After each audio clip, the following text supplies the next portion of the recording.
എമ്പുരാൻ എന്ന ചിത്രത്തിൻ്റെ 4-ാം ദിവസത്തെ ഏറ്റവും പുതിയ കേരള ബോക്സ് ഓഫീസ് കളക്ഷൻ റിപ്പോർട്ടാണ് ഇന്നൊരു വീഡിയോ ഭാഗത്ത് നോക്കാൻ പോകുന്നത്.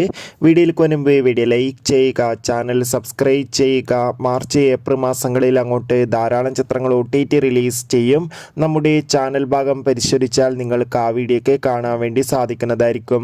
പൃഥ്വിരാജിൻ്റെ സംവിധാനത്തിൽ മോഹൻലാൽ, മഞ്ജു വാര്യർ, ടൊവിനോ തോമസ് എന്നൊക്കെ പ്രധാന കഥാപാത്രങ്ങളായെത്തി മാർച്ച് 27-ാം തീയതി റിലീസിനെത്തിയ ചിത്രമായിരുന്നു എമ്പുരാൻ.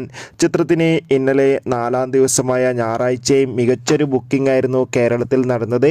അതുകൊണ്ട് തന്നെ 10-12 കോടിക്കടുത്ത് വരെ ഇന്നലെയും കേരളത്തിൽ നിന്ന് കളക്ഷൻ നേടിയെടുക്കാൻ വേണ്ടി സാധിക്കുമെന്നാണ് ട്രാക്കിംഗ് റിപ്പോർട്ടുകളൊക്കെ സൂചിപ്പിക്കുന്നത്.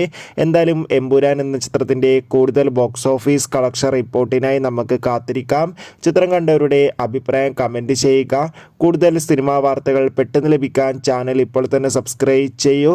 ഈ വരുന്ന മാർച്ച് ഏപ്രിൽ മാസം ധാരാളം ചിത്രങ്ങൾ OTT റിലീസ് ചെയ്യുന്നുണ്ട്. ചാനൽ ഭാഗം പരിശോധിച്ചാൽ നിങ്ങൾക്ക് ആ വീഡിയോയ്ക്ക് കാണാൻ വേണ്ടി സാധിക്കും. അതൊക്കെ ഒന്ന് കാണുക. Bye bye.